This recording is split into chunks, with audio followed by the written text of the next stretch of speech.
favorite guest on the show, Scott Ritter. How are you, Scott? I'm doing great, thanks. Yeah.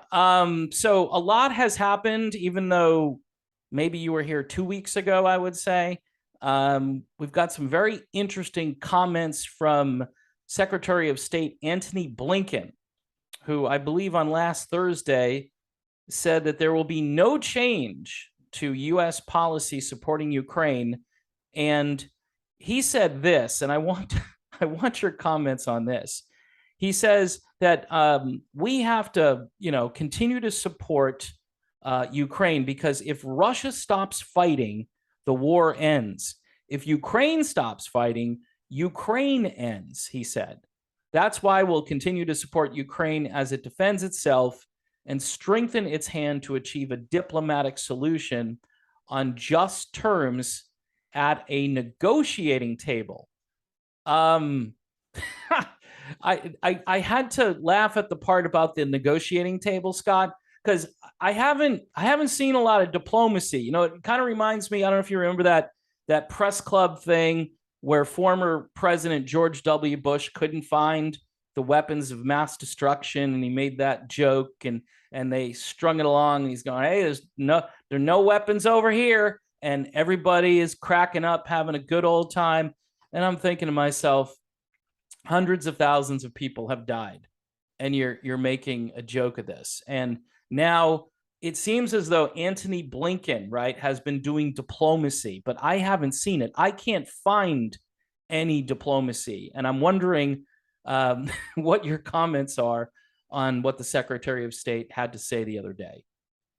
Well, I think what we're finding out more and more is that the Istanbul meetings that took place last April were far more serious than at least Russia approached them in a far more serious fashion than I think had been reported in the West. And frankly speaking, than I took. I personally, if you'd asked me if Russia was just going through the motions in Istanbul, I would have said, yeah, that's how I would interpret it. But apparently, Russia was dead serious about a negotiated end to this conflict, one that would, give them Donbass, but that's it. That they were willing to, cede the rest of Ukraine back to Ukraine. This, of course, was shot down by Boris Johnson, according to certain anecdotal reporting. And Boris Johnson, of course, being America's poodle, doesn't act on Boris Johnson's initiative. He acts on American initiative. So for Blinken to sit here and talk about the desire for a negotiated settlement, where was that desire in April? Why didn't Blinken go along with this in April? Because in April, the United States was operating under the misconception that this is a conflict that could be strung out in a way that bled Russia white. Blinken and Austin traveled to Kiev shortly thereafter, after Johnson killed the settlement, and you saw Austin especially take the lead in articulating American policy, which was to keep this war going until Russia was so weakened that Russia could never again carry out this kind of action. This is an extension of the policy of the United States and NATO since 1992 to keep Russia weak.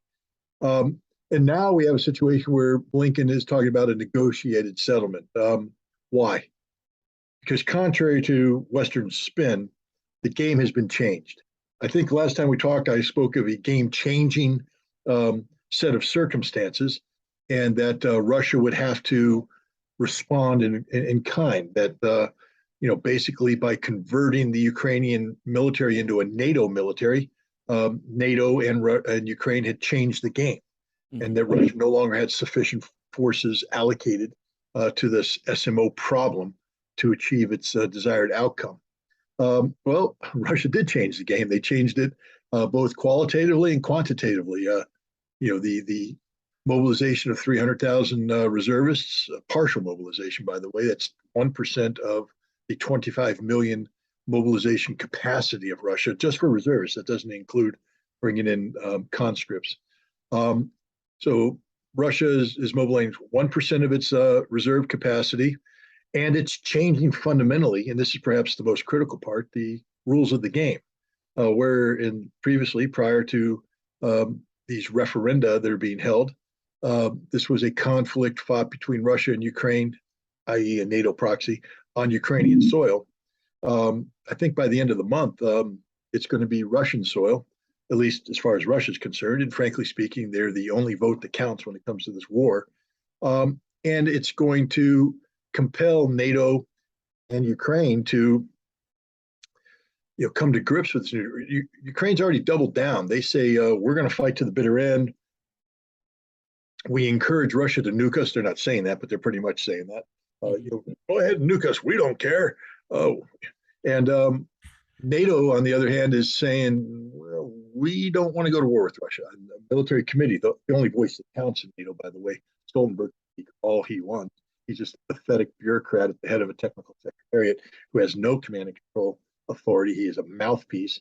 And the people that control him, the puppeteers, went ahead and spoke out because Stoltenberg was getting ahead of himself. Now, NATO is going to be firm and we're going to fight to the last. And the military committee went, no, we ain't going to war with Russia.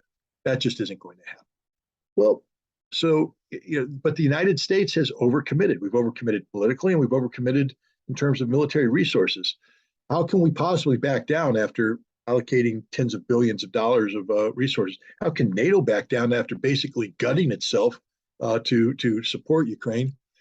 Now they're in the horns of a dilemma. What do we do? There's no good solution. Well, you pick the solution that doesn't result in nuclear holocaust. And that's what Blinken's trying to do. He's mouthing certain things. We will back Ukraine. We will do this to Ukraine. But in reality, the U.S. is desperately looking for a diplomatic off-ramp. Now, he said the concept when Russia stops fighting, the war ends. He's 100% correct. This war only ends when Russia stops fighting. So, Tony, good job. You got that one right. Yeah. But if Ukraine stops fighting, Ukraine ends.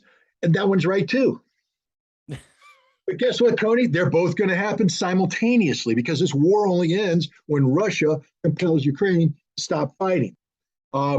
That's just the way it's going to be. This will be unconditional surrender. You don't have the Russian government, and I learned this a long time ago from a Russian diplomat when I was with the UN, because we Americans have a tendency to get pissed off, excuse my language, and we just start saying things. I'm going to kick you in the ass. I'm going to blah, blah, blah. And the Russian would just sit there and scat. Words matter. Yeah. When you say something, words have meaning, and the meaning matters. So be very careful what you say, because do you really mean you're going to kick this guy's ass, or are you just saying it because you're angry right now, but you have no intention of doing it? How does he know what you're thinking? He hears your words? Words have meaning. So, it was an important lesson. Russia lives by that. So for the Russian government to come straight out and say that the Zelensky government is a Nazi regime, they've already embraced a policy of denazification that they've made clear will not change. I think they just pretty much said the Nazis in Kiev have to go. That means Zelensky's done. And anybody who doesn't see it that way is just basically living a fantasy life. This war ends when Russia decides this war ends. And I believe Russia's decision is going to be governed by demilitarization, the total eradication of the Ukrainian army, by the way, now that NATO has overcommitted and transformed it into a NATO military. So it's the total elimination. Previously, Russia was willing to have them stand down, cleanse out the NATO, and let the Ukrainian army exist. The Ukrainian army will now be totally eradicated, and the Ukrainian government will be totally eradicated, and that's the end. So that means Ukraine is done. So Blinken sort of got it right, except that the negotiation will look less like what Russia was willing to undergo in Istanbul in April, and more like what took place on the USS Missouri in Tokyo Bay in September of 1945. The unconditional surrender of Ukraine. Unconditional surrender. That's all it's going to be. Unconditional surrender. People need to get used to that term, because I think sometime in the summer of 2023, Ukraine is going to surrender unconditionally. Yeah. Wow. Okay. Well, that really puts sort of a punctuation on the end of that sentence. We know how that is going to end. And you heard it here.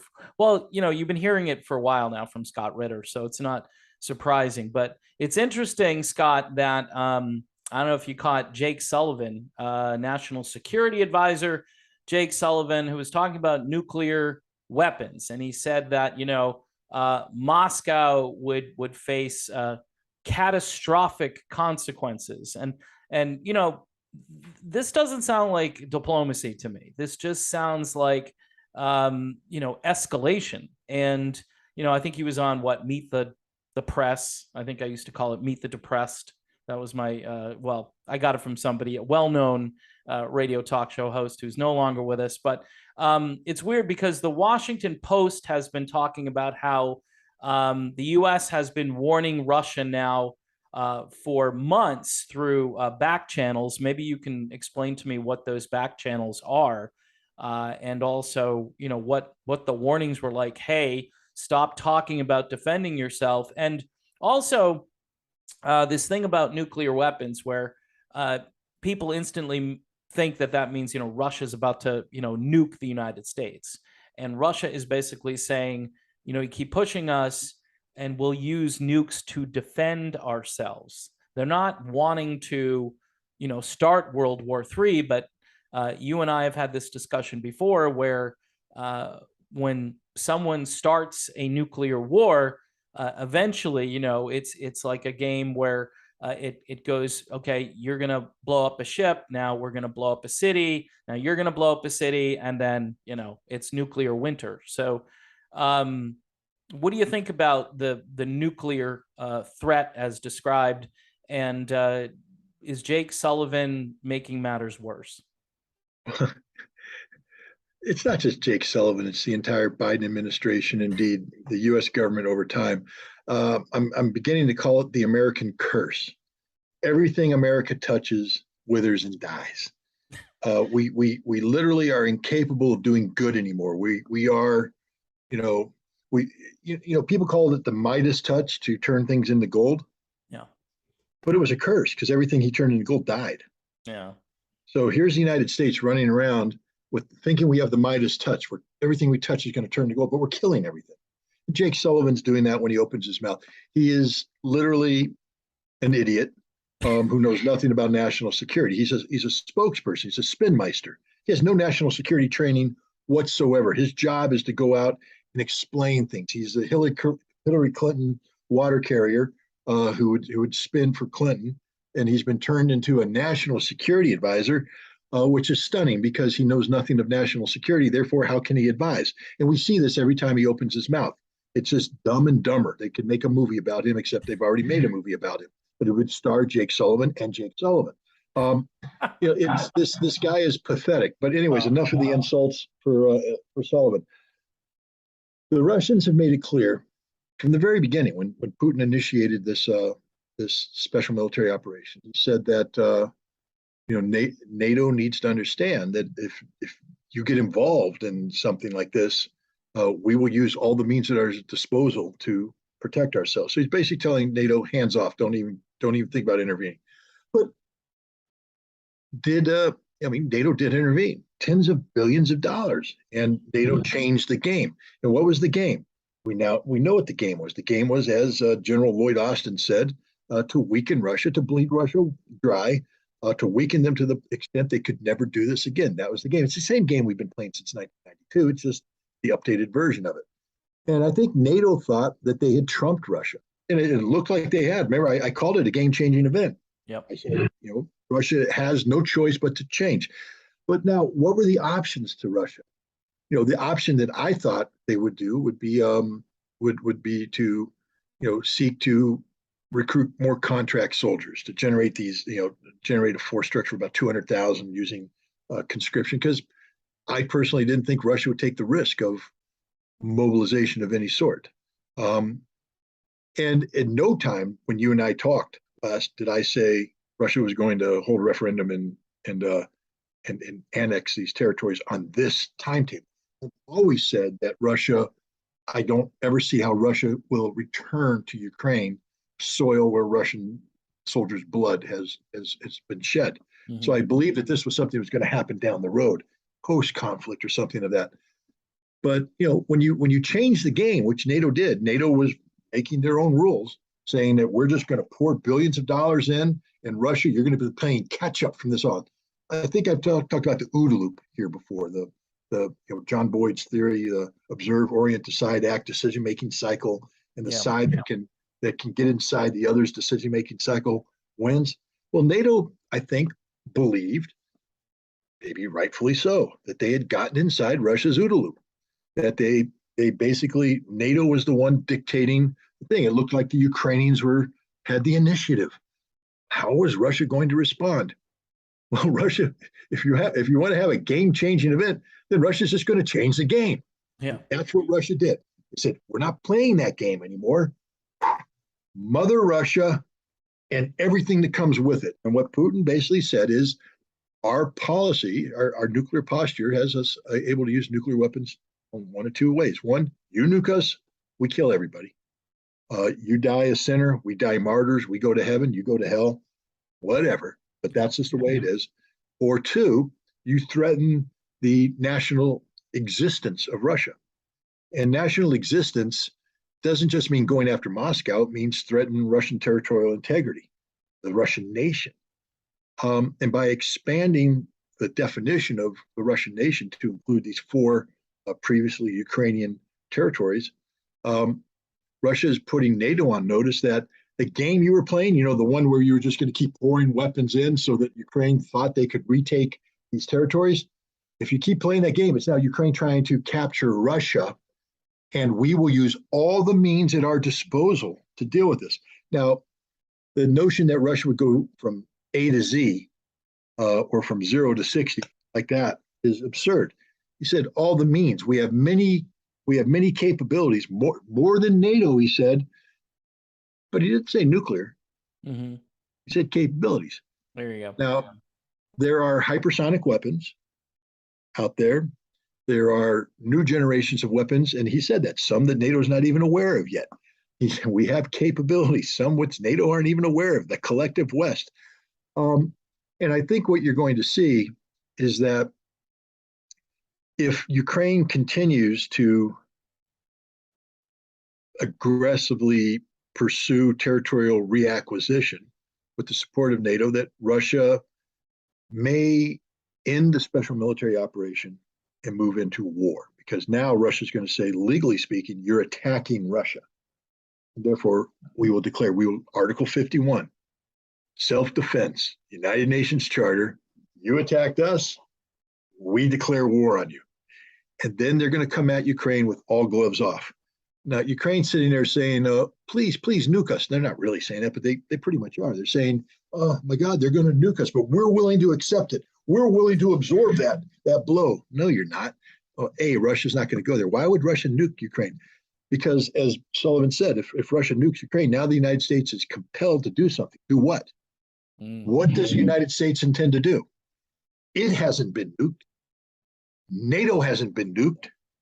So hypothetically speaking, boom, mushroom cloud over the former NATO training facility in Western Ukraine.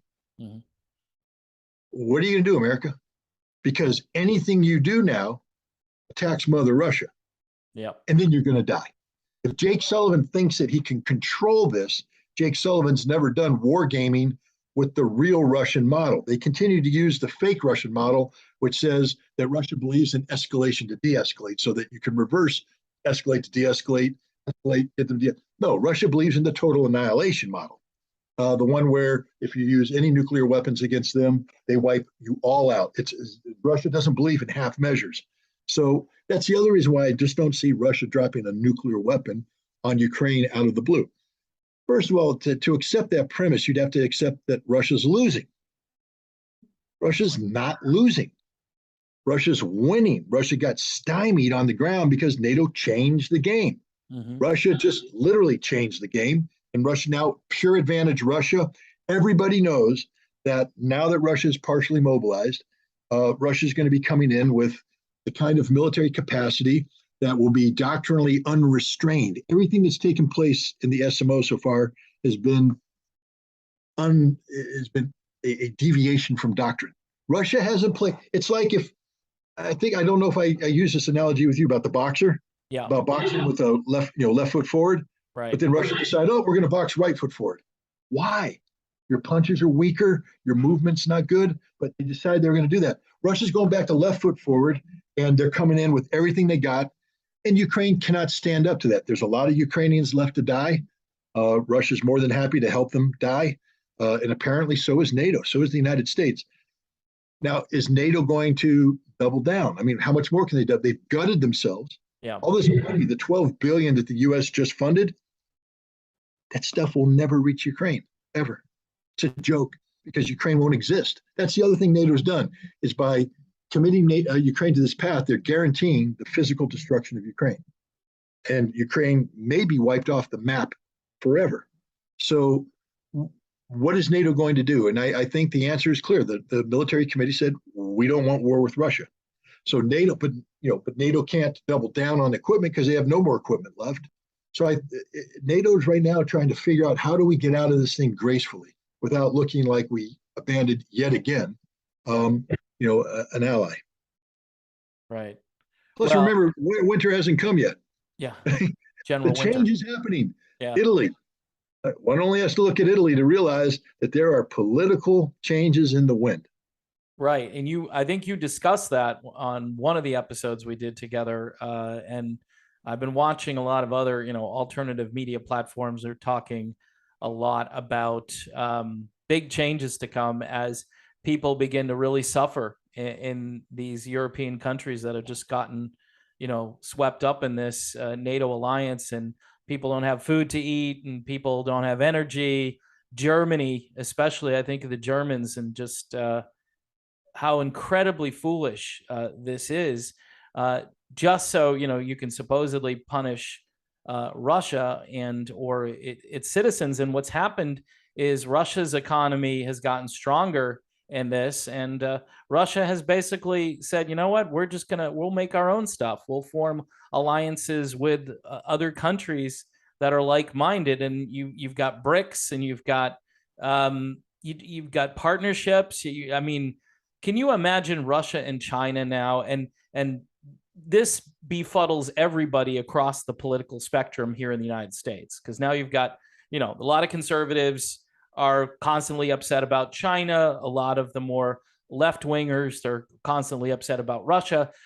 So, so now it's like the entire, it's our whole government too. And you mentioned how we don't seem to do anything right, and everything we touch turns to, what.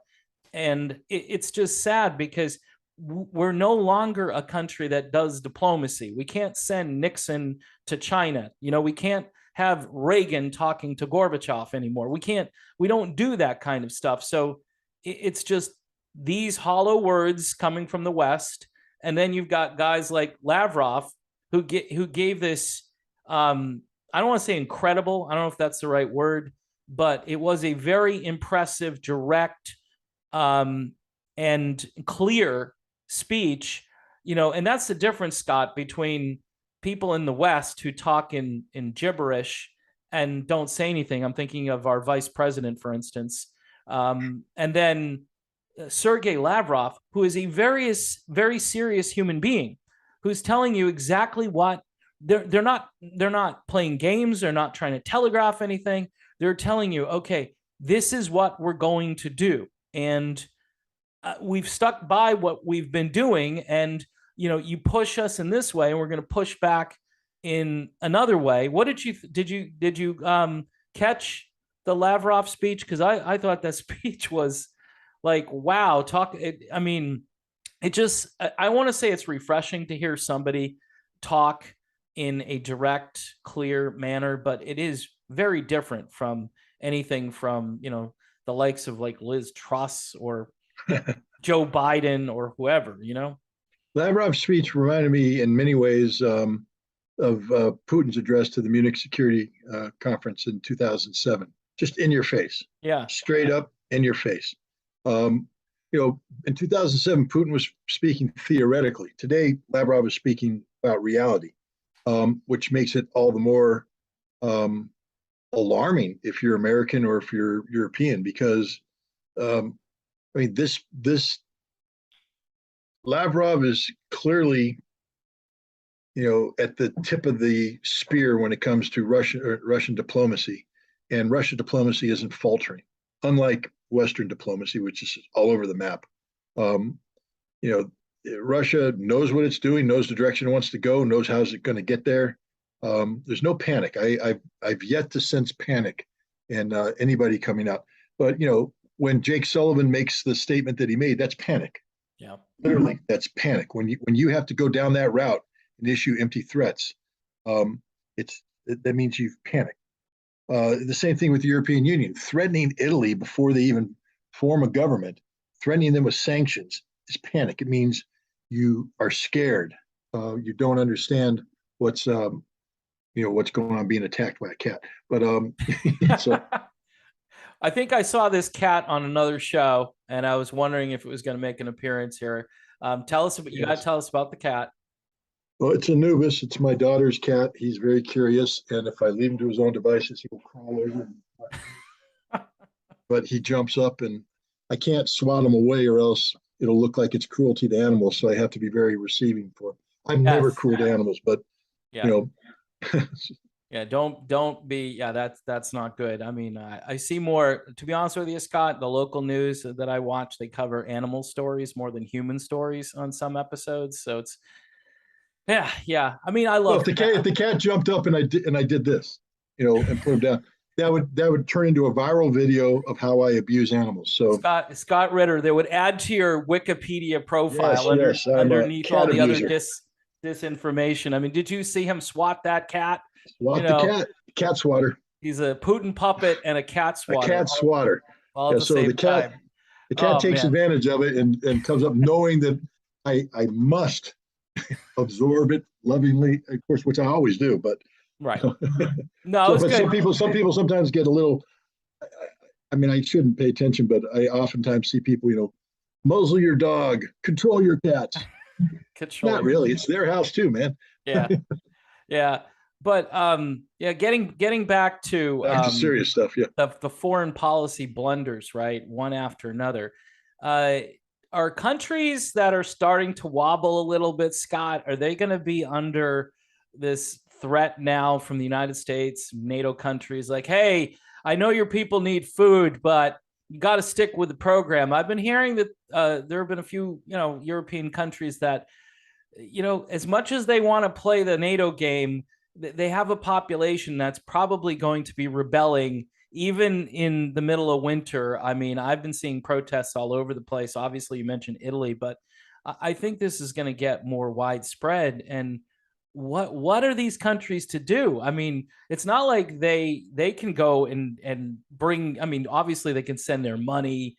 And I don't know if they're sending weapons. I know that, Raytheon's doing great business these days, but what do you think of the possibility that because economic collapse is imminent, that maybe this ends maybe a little bit sooner? Maybe Russia declares victory and says, we win. You guys have no more ammo left. Do you think that between the United States and UK and a few other stalwarts that this will continue? Well, let's start off again. First principles. The current composition of Europe's political and economic elite have almost to a person historically been little more than an extension of American foreign policy, national security policy, and economic policy. There's very little true independence in Europe. So when the United States says jump, the Europeans tend to say how high. And because of that reality, the notion that the Europeans would, this leadership, these elites would suddenly wake up and grow a pair and get a conscience and suddenly stand up and articulate in defense of their people. They sold their people out a long time ago. European leaders do not care about their own people. What's the best proof positive? The foreign minister of Germany saying, I don't care what the German people say. I will continue to pursue this policy towards Ukraine, regardless of the will of the people who put her there. So I think that say the United States puts pressure on. We know the United States can pick up the phone and make any one of these European leaders do whatever they want to do anytime. That happens all the time. We use the indirect approach often. We call up Borrell, we call up Ursula, and we make them do the dirty work, the heavy lifting. But nonetheless, they're doing the bidding of the United States. We don't have a phone call straight to the man and woman on the street. If we did, we'd be a little nervous about what they're going to say to us. Right. I believe we will continue to exert pressure on these European political and economic elites up until the bitter end, the way we always do. We overcommit, we refuse to back down, and then we put them in an untenable situation where collapse is the only option, and they will all collapse. And the problem is there is no, because we haven't proceeded in a responsible fashion. Normally, you've got society, you got, the radical left and the radical right. Mm-hmm. Neither one of these are viable. Neither one are viable. Right. You gravitate towards the center. You can go center right, center left, but generally speaking, it's like the old Pong game. Yeah. And as long as you kept everything ponging right about here, you're okay. But what's happening now is the constraints, because the United States is in control, the constraints are going like this. So up top, we've got these people that are doing our bidding, but the society is doing this. Yeah. And when the top unleashes, this is going to blow up. And it's not going to be the center that's replacing the center. It's going to be either radical right or radical left, shooting to the top with no constraints. Yeah. And it's literally, we talked about this last week, it's a revolutionary moment. And I'm seeing every indication that at least some of these European countries are going to undergo a radical revolution, which is dangerous. Mm-hmm. Dangerous, not only for their society, but for all of Europe, because Europe is fragile and it could lead to a domino effect. Especially, let's understand the ramifications of Italy. There's three major banks that are involved in propping up the euro. Every other bank is just subservient to them. It's the German bank, the French bank, the Italian bank. Mm. What happens if the Italian bank ain't playing anymore? Yeah. Then the euro collapses. And when the euro collapses, I mean, this structure, this artifice called the European Union just goes down instantly. And it's going to be chaos and anarchy. You're going to have a bunch of people sitting in Strasbourg, debating issues that no longer matter because they no longer matter. A member of the European Parliament becomes irrelevant overnight when Europe decides, or when nations decide they don't want to play that game anymore. They don't want to bend the knee for Strasbourg. The same thing with the military side, to bend the knee for Brussels. I think the United States is about to lose Europe. And and I think Europe's about to lose Europe. I don't know what's going to emerge, but this notion after the end of the Second World War or after the end of the Cold War especially, that we can create a European society that functions like it's America, like an American clone, that we do away with national animus, national prejudice, that we create this unified European boom. It's always been a dream. It's always been an unattainable dream. And we see that today. We see there's things that we don't talk about, which is underneath the tension between Paris and Germany about the future of the euro. There's two distinct visions there, and they do not come together. They're literally splitting Europe apart. But then we see, for instance, the Germans and the Poles. I mean, what's happening there should just scare the living dog poop out of people, because the Poles are talking reparations and the Germans are talking Silesia. What I mean by Silesia is that part of Germany that was given to the Poles as sort of compensation for World War II, for the Russians taking Western, what is now Western Ukraine. The Germans are like, you want to pick that scab? We'll pick the Silesia scab. What happens when we decide we want Silesia back? And everybody goes, well, that's just talk, except the Germans are talking about spending 100 billion euros or dollars to build a new military, sole purpose of which is to march east through Poland to confront Russia. Why don't they just march east and take Poland while they're at it? Europe's gone insane, literally mad. And what happens when Turkey and Greece start fighting over the Aegean Islands? In Paris, France says we'll side with Greece.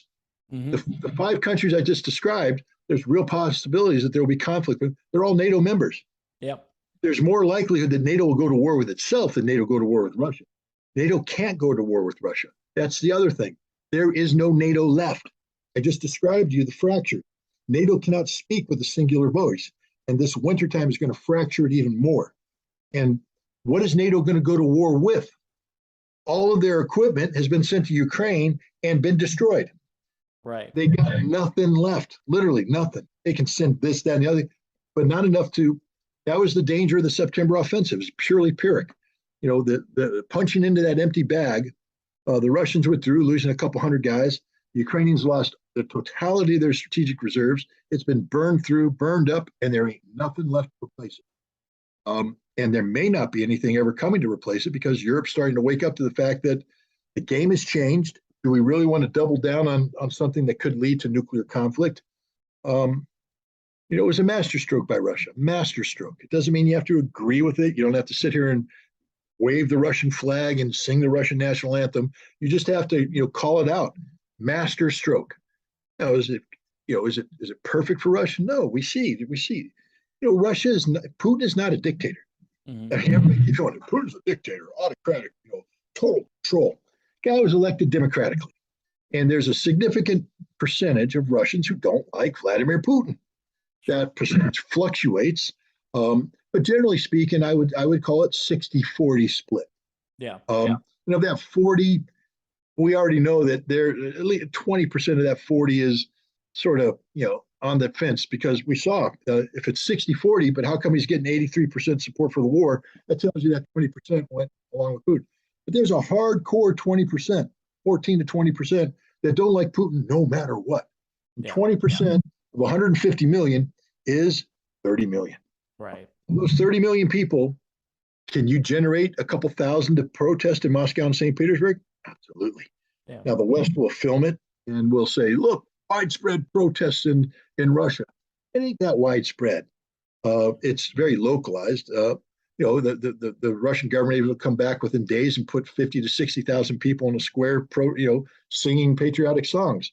Can you get, you know, one disgruntled guy throwing Molotov cocktails at a recruiting center and film it and put it on the internet and everybody go, oh, look, they're burning down recruiting centers.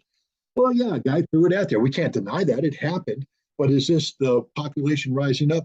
The answer is the Russians, by and large, support what Putin did with partial mobilization. Men are showing up. A lot of men are volunteering. I mean, the interesting thing about this mobilization, it's only for veterans of certain age group and certain skill set. And yet, apparently, there's a lot of guys coming in who haven't been mobilized, coming in going, you need me? I was in, this is what I did. And the Russians have to go, nope. The guys we called, we need. Now, they made some mistakes. They brought in, there's a couple commissars, you know, the mobilization commissars who are lazy and corrupt. Yeah. I mean, I think we found out they were supposed to take money and buy new weapons. And the reservists showed up and they're being issued rusty weapons. All it took was one videotape of a rusty weapon going viral, and that dude lost his job. And he was brought, and new people came in. They took all the rusty weapons. They brought in all the new weapons. The Russians are cleaning house right now. If this mobilization actually was a huge wake-up call for the Russians because there were some systemic issues. Not 100%, just on the margins. But you know, and the other thing is, other guys, in order to make their quota, were bringing in guys who didn't meet the call. But the interesting thing is, okay, let's say I'm a corrupt commissar. Yeah. David, you're going to war. But I've never, shut up, you're going to war. But. And I write down, I got David. Then David shows up, and first thing is, there's the doctor. Doctor's going to say, open your mouth, and whatever. He's going to come back and go, I shouldn't use Dave because, you know, you got a heart murmur, you're old, you're arthritic, pre-diabetic, you don't qualify for the call. Well, let's just say you pass the physical exam. Then you come to me, the guy, the real military officer who has to take you to war. And I look at you and I go, prior military? Nope, go home. Right. I can't use you. You actually weaken me. So even though you have corruption up front, the system weans it out. The guys that end up in the units are not going to be anybody who was taken off the street, wrongfully recruited, et cetera. The system is weeding. It has a way of getting it all down to being who it is. But the West won't report that. The West will only report these incidents, which are real, I'm not going to sit here and tell you they don't happen. They do happen. Are there lines of people of trying to flee to Georgia and Kazakhstan? Yep, there are. But the interesting thing is, have the Russians set up a checkpoint to arrest them? Nope. Nope. Russian government's like, you want to be a coward and a traitor? Okay, go. Yeah. Go. When the war's done, you ain't coming home. Yeah. We don't let cowards and traitors come. But if you want to come home, you could get to go to jail. Or let me introduce you to the recruiter for Wagner.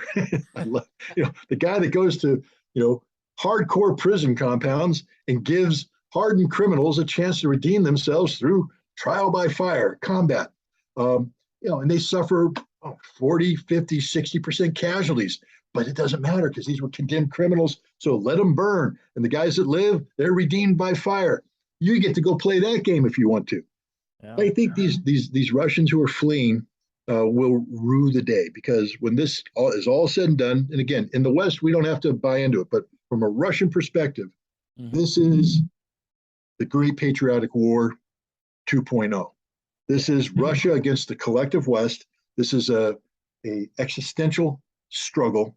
And those Russians who opt out by fleeing will not do well in Russian society going forward, because they will be forever tainted as cowards. And the irony is, if they just stayed home and paid their taxes, they wouldn't be going to war anyways.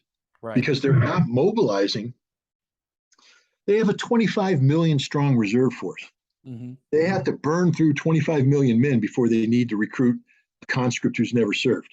Yeah. So the idea that Russia's going to suddenly go, oh my God, I got to pull everybody off the street like the Ukrainians are, is absurd and extreme. They're mobilizing 1% of their mobilization capacity. Wow. All military veterans. So everybody running is just exposing that they're cowards. Again, you can be anti-war. The bravest anti-war people aren't the ones that flee. Right. The bravest anti-war people are the Cassius Clay. Yeah. Cassius Clay said, this is my stance. Did he run to Canada? Did he run? Nope. Stood right there and took it. Yeah. Took it, fought it. And you have to respect that. You have to respect. So if you truly morally believe that you can't support this war under any circumstance, then take a stand in Russia. Be a good Russian and say, this is my vision, my alternative vision, but don't run away. Because by running away, all you do is mark yourself as a coward, and you make it that much easier for you to be ostracized when you want to come back. Yeah. I'm all for civil disobedience. I'm all for people going out in the streets and telling Putin, stick it in your ear. In Russia, they may not tolerate freedom of assembly and freedom of speech as much as we do, so there'll be a heavier price to pay. But respect to those who truly believe something viscerally and are willing to stand up and be counted. No respect to those who run. I just can't. That's just me. Well, I think those people are probably watching a lot. Maybe they're absorbing a little bit too much Western media, Western culture, because and then if there's video footage of all these people fleeing to other countries, that'll be on the nightly news here in the United States every night. Look, they're a bunch of cowards. We've got them on the ropes. Yeah. It's just a matter of now approving another. Everything, Scott, is like a propaganda exercise. When Russia got thrown back a little bit on their heels a couple of weeks ago when we did our last video, for a couple of days it was nonstop. Like, oh, see, this is great. Now all that money we sent over there and the weapons and the stocks, the only stocks that are not going down right now are the ones for the military industrial complex that have been because of all of our efforts over in Ukraine. So anything that happens like that, I think it will be used in a way to portray again the Russians as cowards. Absolutely. Yeah. It's really sad though, because we have we have a pretty interesting culture here in the United States right now, and I don't want to talk culture, but I do think it's a factor in all of this. When you look at, again, like a Sergei Lavrov giving a speech, and then you watch Kamala Harris try to get through a paragraph where she says a whole bunch of words, and then you still don't know what she's said, but she's smiled and cackled, and again, the people applaud and they go, "Wow, thank you, uh, Miss Vice President, for your wonderful speech." And Sergey, I mean, I look at all the people over there as serious, like serious leaders, like they're in the right job. I see people, you mentioned Antony Blinken or Jake Sullivan or any of these characters, and it's like they're just stick figures, they're just up there. They're not like serious people. Am I right? Or You're right. Look at Blinken. I mean, look, you're the Secretary of State, yeah, which means you should know more than anybody about the need to appear consistent. yeah, And yet, when Wolf Blitzer asked him, what about the American recognition of the Golan Heights, yeah, Israel's annexation of the Golan Heights? right, Uh, where do we stand?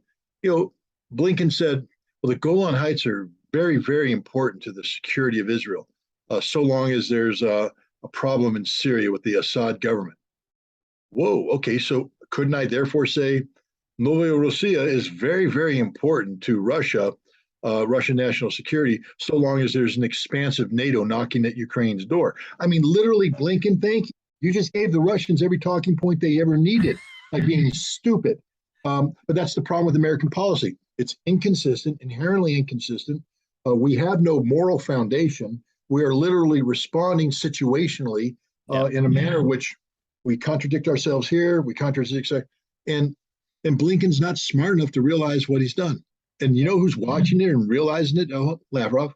yeah. Lavrov's smart as attack, and he just sits there and goes, "Oh yeah, okay, contradict yourself. Good." All right.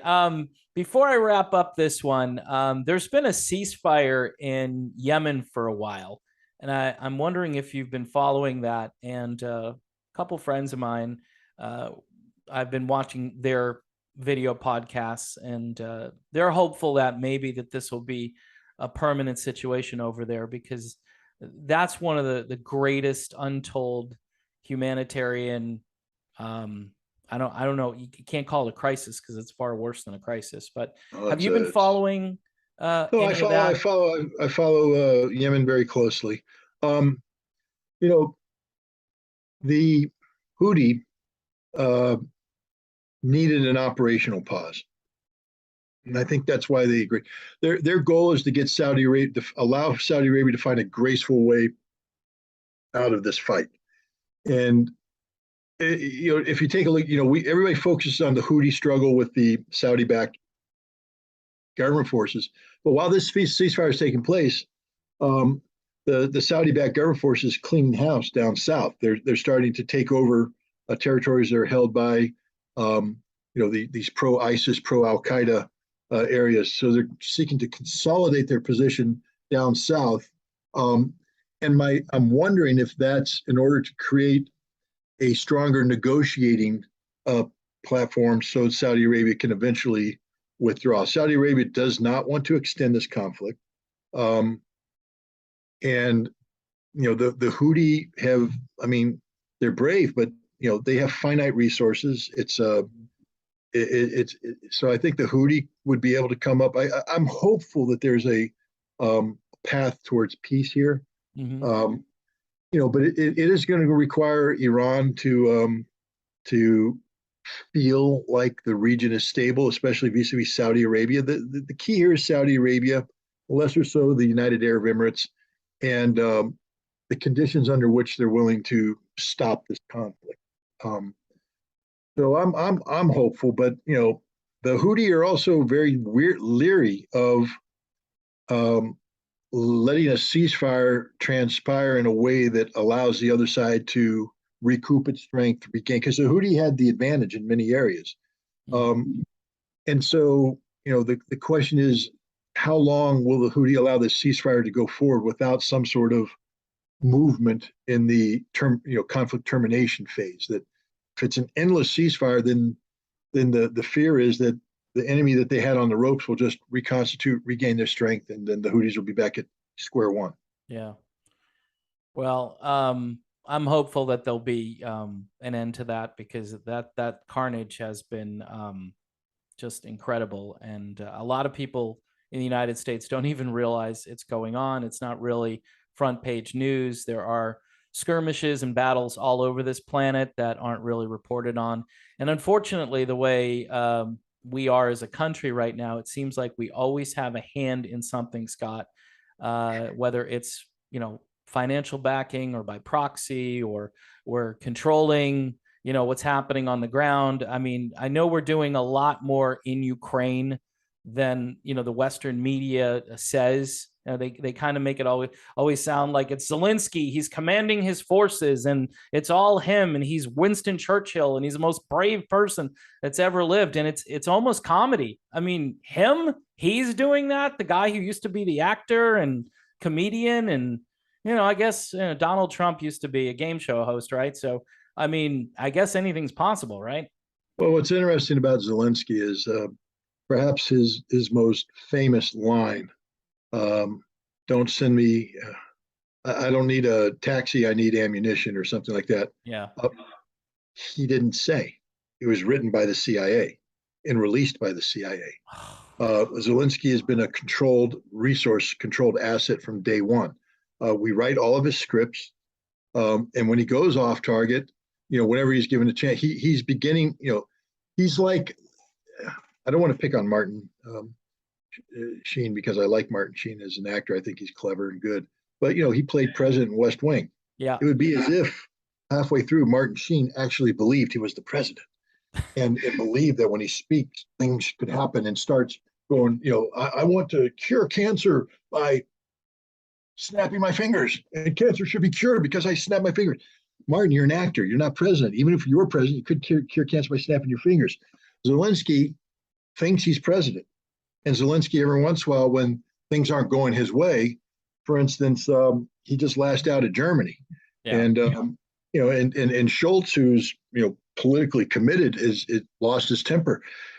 Zelensky's just a joke. He literally is just a bad joke. He's, it's tragic because this comedian turned, puppet dictator is destroying the Ukrainian nation, destroying it. He is the worst thing that's ever happened to the Ukrainians since World War II. And it's because he believes he's Pinocchio who doesn't realize he's just made of wood. He thinks he's a real boy. And there ain't no magic fairy to come down and turn him into a real boy. Yeah. In the end, the fairy is actually a lumberjack with a hatchet that's going to carve him up and throw him into the fire. Wow. All right. Well, on that note, Scott, I know you've been busy today. I know you've been on a lot of different shows recently, and you've been writing some great op-eds or articles. I saw one on that forbidden website that was banned here in the United States. It's got two letters, R and T, just in case, Careful, you're going to get deplatformed. See, I didn't want to say it because, I mean, it was, what was really funny? I'll just end soon, but I'm literally watching that channel streaming off of, I'm pretty sure it was YouTube at the time, and it just stopped, right? So I'm thinking, okay, there's something wrong with my computer. I'll just log on again. I'll reboot, whatever I needed to do. And then, I go on there, and it's just an eerie, creepy thing to read that this channel is no longer available. And I'm like, that doesn't sound like free speech. That doesn't free sound and democratic. No, it sounds like a dictatorship. Yeah. I've renamed RT though, just to try and make it more friendly. It's Ritter today. Ritter, nice. See, joking. Now they're gonna deplatform me. They're gonna deplatform me. You've insulted us one too many times. But well, I mean, they should be giving you a show over there, but then that would really be the end of you, over here. Maybe, I don't know. I mean, it doesn't matter. I have a show called The Scott Ritter Show. Yes. It's put on by Solovyov Live. Solovyov is a very controversial public figure. They're widely popular. And I went on his show and was interviewed by, and everybody's like, why are you going on Solovyov? Why would you do that? I said, well, how many people watch his show? More than any other show. Right. There's the answer. Because if my job is to get the message out, then I will get my message out in any way I can. And they came back to me and said, look, we'd like you to do a show. I said, I think that's a horrible idea. And they said, well, wait a minute. You said, and they threw my own words, they said, you said your goal was to introduce, try and create a dialogue. So what if we did a show where you get to you interview, no one writes it for you, you interview prominent Russian figures who are, key players in this. You interview them for an hour, and you're in control. You ask whatever you want, and all that stuff. What would you think about that? And I said, that would be brilliant, but you'll never do that. You'll never let me be in control. And they said, nope, you got it. So the Scott Ritter show is literally me interviewing prominent, personalities in Russia. I've interviewed a former, KGB/FSB lieutenant general. I interviewed a colonel who won the Hero of Russia, fought in Ukraine, fought elsewhere. I've interviewed a prominent Israeli Russian who's heavily involved in these issues. I've interviewed a frontline commander from the Donetsk People's Militia, and all of these interviews have brought. I mean, each time I speak to these guys, I finish the interview going, "Man, if this was CNN or the New Yorker or something, I just made headlines. I just made headlines. I just got something from these people that nobody has ever gotten before." But it's on this channel. But I mean, so I'm pretty proud of the work that's been done. But immediately, instead of people saying, "Wow, Ritter's actually reaching into Russia in a way that nobody else is doing and getting very useful insights that are informative and educational," instead, and so let's let this happen. Let's let this. Instead, it's no, we have to deplatform, because apparently in the United States, truth will not set you free. No. Truth gets you imprisoned, or in the case of Julian Assange, a virtual death sentence as he's coming. I bring up Assange. I'll just bring it up. I'll be speaking in Washington D.C. on October 8th at a Julian Assange type event outside of the Department of Justice, and I'll be speaking in favor of, in support of the First Amendment, freedom of speech, and the importance of decriminalizing people who actually tell the truth. Yeah. Anybody going to be there to cover that, or is that going to be? It's going to be a fairly big event. I mean, I was asked, after the event was organized, but Chris Hedges and Joe Loria and other people are going to be there. They think there's going to be good media attention, so we'll see what happens. But free speech is everything, man. Free speech is everything. Yeah, you don't have to tell me that. That's one of my. I mean, I could wear. I have a T-shirt that says "Free speech, screw your feelings. Free speech is more important." It's just a shame where we're at right now. And you've obviously got a book that's out there, which I plugged at the beginning, but I'll do it again here. You can get that book through Clarity Press. It's called "Disarmament in the Time of Perestroika: Arms Control and the End of the Soviet Union" by Scott Ritter. Scott, is the book selling? I hope you're making some money out there. I mean, you deserve to. Well, I mean, you never know about making money until 6 months after, so they have to. But according to my publisher, we sold out the initial printing so quick that people were frustrated because people were ordering the book and it was taking they weren't getting the book, and apparently the printer had to go out and print up a whole bunch of new. So I think right now the books are starting to go out. So anybody who ordered it from Clarity or from Amazon or from Barnes and Nobles, your book will arrive shortly. And if you haven't ordered it, now's a good time to order it while they still have some. There you go. Yeah, makes a great gift. You could order it for the holiday season, right? I mean, it's a little bit early, but I think every American should have a copy of this book. So I encourage every American to go out there and buy several. All right. I got to get one so I can just put it, although my other set, I have a lot of stuff in the background here. I just have the map. So, well, all you have to do, you ready for the magic thing, Scott? Hey, Scott, I'm going to email you my address. Could you send me a signed copy of the book? And I will say 100%. Wow. All right, Scott. I think I got your email address already, so I will. Okay. I will hit you up. But you know what? What's even better though, Scott, is having you on, and I really appreciate you coming on. I have a little kind of meager little platform here. We're doing okay. We've got a few guests now and then, and the occasional rant by yours truly. But you add a lot of value to the shows that you go on, and you've been gracious enough and moving your schedule around. So I appreciate you coming on again, sir. Well, thank you very much for having me. It's been a pleasure.